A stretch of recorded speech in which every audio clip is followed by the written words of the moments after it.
Assalamualaikum warahmatullahi wabarakatuh. Salam sejahtera, salam budaya, rahayu, rahayu, rahayu. Berjumpa lagi dengan saya Mas Oo di channel Pusaka Jawa Official. Alhamdulillah wa syukurillah, segala puji bagi Allah yang telah memberikan segala nikmatnya. Nikmat yang paling besar bagi kita adalah nikmat iman dan Islam, serta nikmat diberikan kesehatan. Di antara nikmat-nikmat yang lain yang tidak bisa saya sebutkan secara dohir maupun batin. Salawat salam semoga selalu tercurah kepada junjungan Nabi besar kita Nabi Muhammad SAW beserta keluarganya, sahabatnya, serta pengikutnya ila yaumil akhir. Allahumma ij'alna minhum, semoga kita semua digolongkan umat Rasulullah SAW dan mendapatkan syafaat dari beliau kelak di akhirat nanti.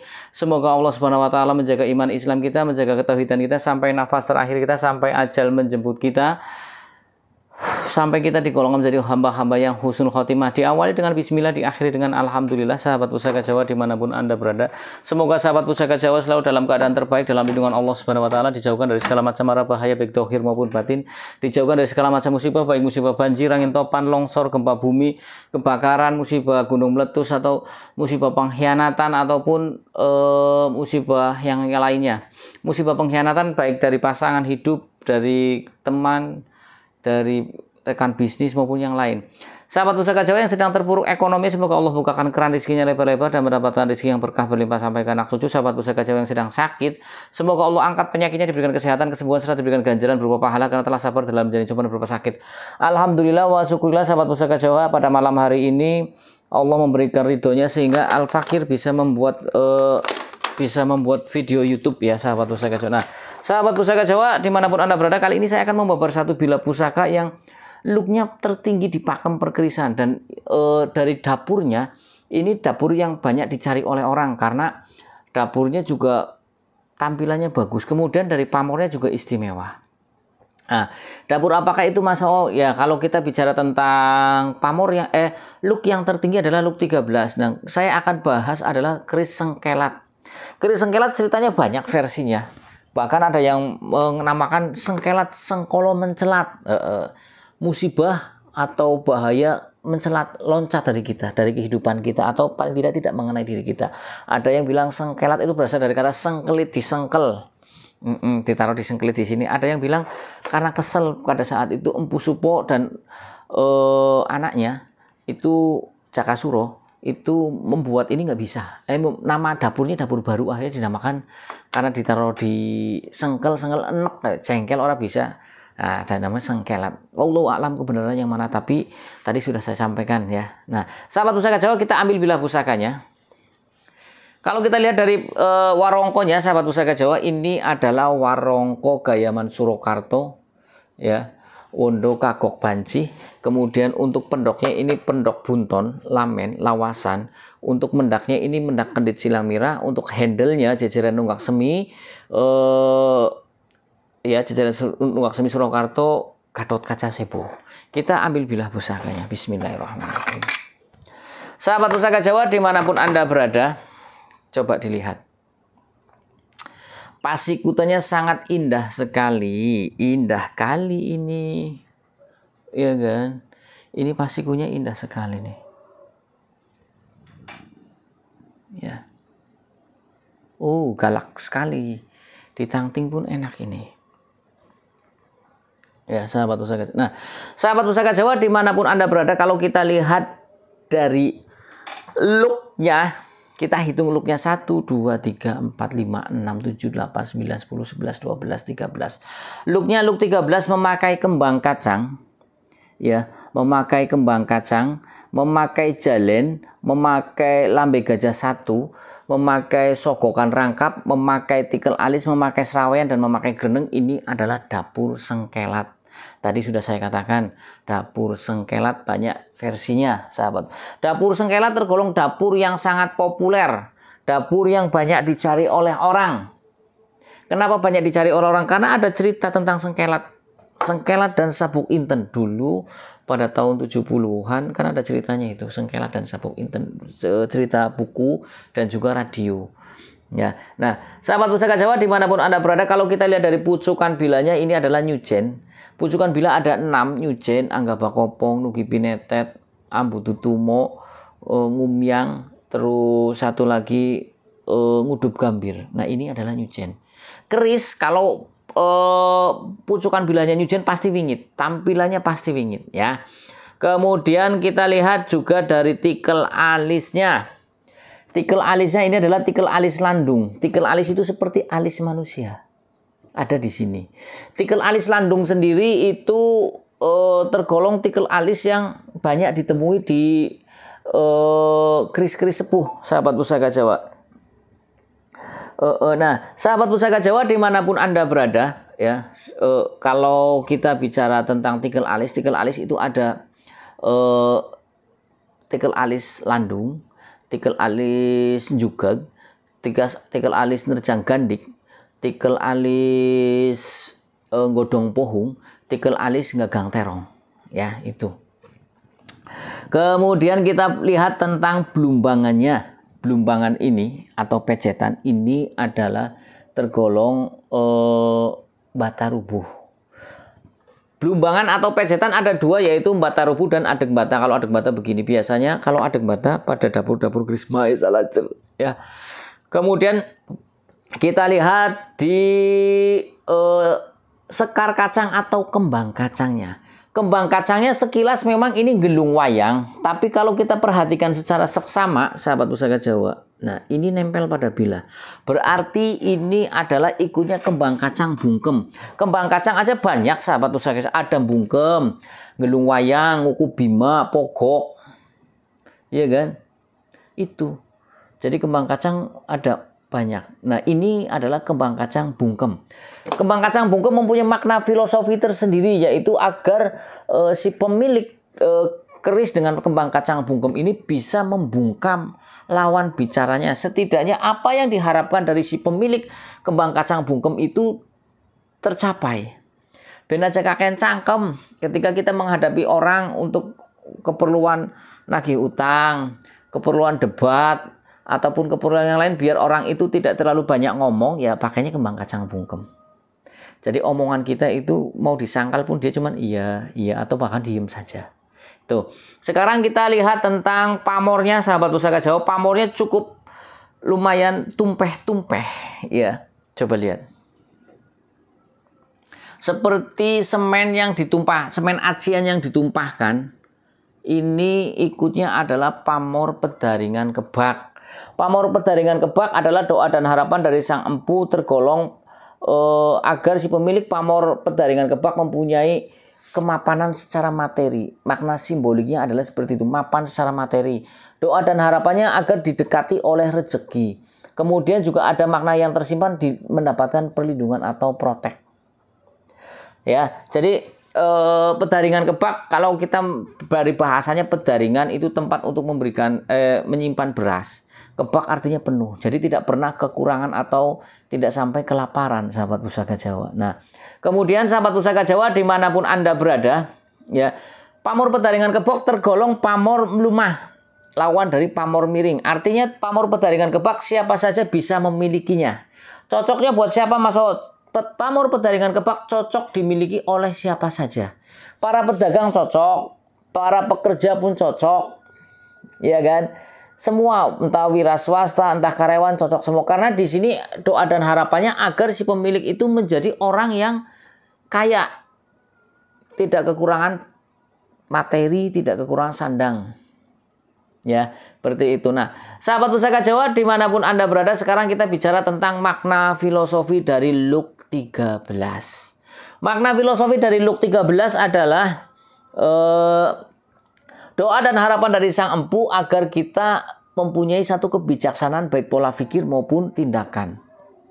Jadi Luk 13 itu melambangkan kebijaksanaan di pola pikir dan tindakan. Ketika pola pikir kita bijaksana, tindakan kita diharapkan pun sama, sinkron dengan pikiran, ucapan, dan tindakan.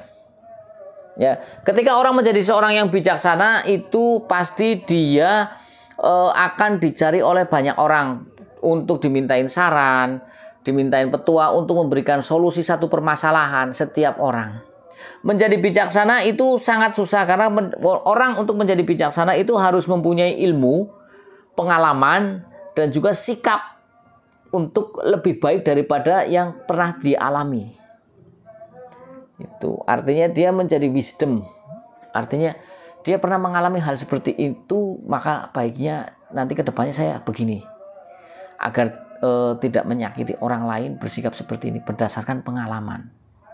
Ya, sahabat Pusaka Jawa. Kemudian sahabat Pusaka Jawa, kalau kita lihat dari, oh iya ini gonjonya. Gonjonya ini ikutnya, kalau kita lihat nih di bagian sini, ini kalau ini gonjonya kecil, sahabat Pusaka Jawa. Kalau kita lihat dari bawah sini, ini gonjonya gonjong uceng mati di sini nih. Seperti ikan uceng yang mati tipis. Ini kesan wingitnya dapat banget, ya. Kesan wingitnya dapat banget.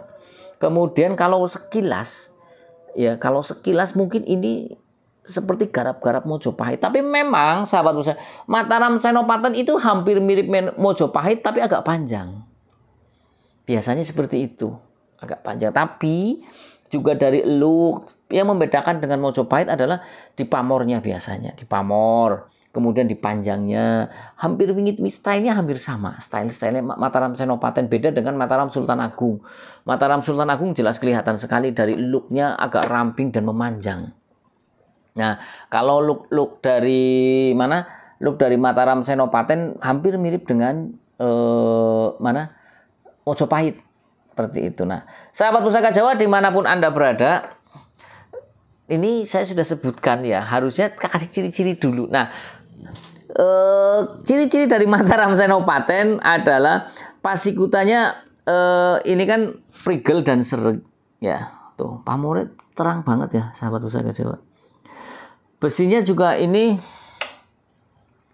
memang besinya bukan besi hitam biasanya. Kalau untuk Mataram Senopaten besinya hitam kebiruan, tapi juga yang namanya besi ya tidak harus hitam kebiruan, tergantung bahan dari sang empu. Cuma dari style garap semua harus bisa dilihat ya. Kemudian pamornya yang pandes dan ngawat. Ini pamornya menancap dalam, pandes dan ngawat. Ini kalau ditanting ringan sekali sahabat Pusaka Jawa, enak ini. Ya. Ini kemudian berkisar prigel dan sereg ya. Terus menurut saya sih, kalau menurut saya kesan wingitnya dapat ya. Sahabat Pusaka Jawa, kesan wingitnya dapat ini. Ya. Nah, kalau kita bicara tentang Mataram Senopaten, Mataram Senopaten itu didirikan oleh Panembahan Senopati yang nama lainnya adalah Sutawijaya, Panembahan Sutawijaya. Panembahan Sutawijaya adalah anak angkat dari Sultan Hadiwijaya Kusuma. Sultan Hadiwijaya ya, Sultan Hadiwijaya atau Raja Pajang. Ya, atau nama lainnya Raden Mas Karebet atau Jaka Tingkir. Seperti itu. Jadi Pajang sebelumnya ada Demak. Demak pindah ke Pajang karena Jaka Tingkir itu menikah dengan anaknya Sultan Trenggono apa ya? Pindah ke Pajang. Kemudian Pajang Panembahan Senopati waktu itu memberikan kontribusi besar ketika melawan Haryo Panangsang. Ya, karena Haryo Panangsang mempunyai dendam terhadap Raden Mas Karebet atau Sultan Hadiwijaya. Kemudian yang melakukan pertarungan antara yang mengalahkan Haryo Panangsang adalah Panembahan Senopati yang dibantu oleh Ki Juru Mertani juga dan yang lain-lainnya. Seperti itu. Nah, dari situ dimenangkan oleh Panembahan Senopati, kemudian diberikanlah tanah perdikan di daerah Kota Gede, Alas Mentaok. Kalau dulu bilang Alas Mentaok. Tanah perdikan adalah tanah yang bebas pajak. Ya, nah tanah Alas Mentaok, kemudian Panembahan Senopati di situ membuka lahan membangun. Tapi memang Panembahan Senopati itu memang mempunyai keinginan yang besar untuk menjadi seorang raja. Bahkan Panembahan Senopati konon katanya sampai tirakat di laut sana. Dan bertemulah sosok yang memang sampai sekarang pun masih dijadikan satu, mungkin bahasannya apa ya? Ya orang banyak mengidolakan juga, ketemu dengan Nyi Roro Kidul bahasane ngono ya, atau entah itu Nyi Roro Kidul atau Ratu Kidul, wallahu alam bisawab. Intinya dengan bantuan dari tetangga sebelah itu diciptakanlah, dibangun keraton. Jadi untuk membangun keraton itu membangun sebuah kerajaan itu dibantu oleh seperti itu. Bahkan konon katanya menikah juga. Tapi kebenarannya wallahu a'lam bishawab. Kemudian setelah membangun di Alas Mentawok itu mulai mengumpulkan prajurit. Lama-kelamaan kemudian didengar oleh Sultan Hadiwijaya, kok lama nggak sowan, ternyata di sana juga mulai membangun prajurit, melatih tentara, ada apa? Ya intinya terjadi juga peperangan antara Pajang dan Mataram sampai akhirnya Pajang kalah, ya kan? Pajang kalah, kemudian digantikan oleh Mataram Senopaten, Mataram Islam, karena ada Mataram kuno yaitu Mataram Hindu zaman Empu Sendok pada zaman Erlangga situ, sebelum Erlangga malah. Ya, sahabat Pusaka Jawa. Nah, sahabat Pusaka Jawa dimanapun Anda berada, tadi ya, kalau kita rangkum secara keseluruhan, sahabat Pusaka, makna filosofi dari keris sengkelat ini, ya dengan luk 13, pamore pedaringan kebak, kemudian dengan kembang kacang bungkem. Ini berarti diharapkan si pemilik dengan pamor sengkelat ini mempunyai satu kebijaksanaan di pola pikir dan tindakan, kemudian juga dia menjadi orang yang mapan secara materi, kaya. Dia didekati oleh rezeki. Makanya sebetulnya orang kalau bisa ya punya pamor pedaringan kebak, entah itu dapurnya apa saja. Karena kalau kita sudah didekati oleh rezeki, di rumah pun mendapatkan rezeki klunding, SMS mas, ya klunding, transfer atau yang lainnya, atau nawarin barang dan lain sebagainya, hanya cuma di rumah saja. Itu doa dan harapan dari pamor pedaringan kebak. Kemudian orangnya pun ketika mempunyai hajat sesuatu, ketika berdebat dia selalu dimenangkan karena di sini kembang kacangnya bungkem. Lawan bicaranya pasti kalah. Itu doa dan harapannya seperti itu. Jadi luk 13 adalah luk yang paling tinggi di pakem. Kalaupun ada luk yang di atas 13, ikutnya kalawijan atau palawija atau newong neng wong ke khawarikul ada nyeleneh. Jadi luk paling tinggi untuk yang ada makna filosofinya itu adalah luk 13. Paling tingginya, di atas itu ada 15, 17, 21, 25, 27, 31 dan lain sebagainya. Itu makna filosofinya biasanya tidak dijelaskan pada buku pakem, cuman untuk keris-keris kalawijan seperti itu biasanya diperuntukkan untuk orang-orang yang tadi yang khawarikul ada, seperti kayak seniman, falsafah, difabel, orang-orang yang cacat seperti itu. Nah, sahabat Pusaka Jawa dimanapun Anda berada, sekarang kita ukur panjang bilahnya. Dari tadi nggak ngukur, tapi nggak apa-apa. Lebih baik terlambat daripada tidak sama sekali. Panjang bilahnya ini kita ukur adalah 34,5 cm. Ya, 34,5 cm. Pamornya cukup tegas. Ya, bior. Terang sekali. Jarang ditemui pamor-pamor seperti ini. Pamor royal bahasanya lah ya, pamor royal. Pamornya tegas. Ini juga masih warongko lama, ya. Dan ini masih ori, antara bilah dan gonjo masih ori, ya. Ini masih ori. Berarti dulunya sangat terawat ini, ya. Dulunya sangat terawat keris ini. Ini kerisnya betul-betul wingit, sahabat Pusaka Jawa. Ya, sahabat Pusaka Jawa dimanapun Anda berada, ya. Mataram Senopaten itu didirikan oleh Panembahan Senopati kalau tidak salah 1586-an. Kemudian setelah Panembahan Senopati dipimpin oleh anaknya Sultan Agung Hanyokrokusumo. Kemudian setelah Sultan Agung Hanyokrokusumo dipimpin oleh Amangkurat I yang pesareannya di sini, makamnya di Tegal. Ya. Kemudian setelah Amangkurat I digantikan kalau nggak salah Pakubuwono. Nanti setelah itu ganti Amangkurat II gitu ya. Wallahu a'lam bishawab. Nah, sahabat Pusaka Jawa dimanapun Anda berada, kalau bicara tentang keris sengkelat yang saya pegang ini tergolong keris sengkelat yang layak untuk dikoleksi. Coba tuh bilahnya pun, looknya ini sahabat Pusaka Jawa ini ikutnya look sedang, ya artinya tidak rengkol kali, ya looknya look sedang atau look kembah, ya karena ada look yang hembet-hembetnya nggak jelas seperti itu. Ini besinya kering, sahabat pusaka, garing, ya, besinya kering. Yang saya suka di sini nih, di kembang kacangnya nempel atau sekar kacang ini loh. Kadang biasanya kan untuk sengkelat jarang yang kembang kacangnya bungkem. Ini istimewa. Di samping pamornya yang bior, kembang kacangnya bungkem, juga ini tangguhnya tangguh Mataram Senopaten. Karena tangguh Mataram Senopaten di pasaran cukup lumayan menjanjikan atau nilai nominalnya lebih tinggi daripada tangguh-tangguh yang lain. Itu sahabat pusaka Jawa ya. Sahabat Pusaka Jawa dimanapun Anda berada, sahabat Pusaka Jawa yang baru nonton channel YouTube saya, silahkan pencet tombol subscribe, like, share, and comment, kemudian pencet tombol notifikasi lonceng untuk mendapatkan video-video ter-up-to-date dari saya. Yang ingin request sama dapur silahkan komentar di kolom komen. Jika ada saya baper, jika ada buat PR, jika ada doa, maafwan, minta dimaafkan ya.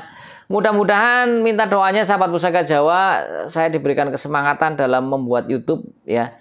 Karena banyak sekali pusaka-pusaka yang belum saya babar, tapi kendala di saya sendiri.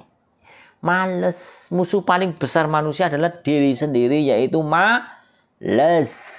Sahabat Pusaka Jawa, akhirul kalam. Assalamualaikum warahmatullahi wabarakatuh. Salam sejahtera, salam budaya.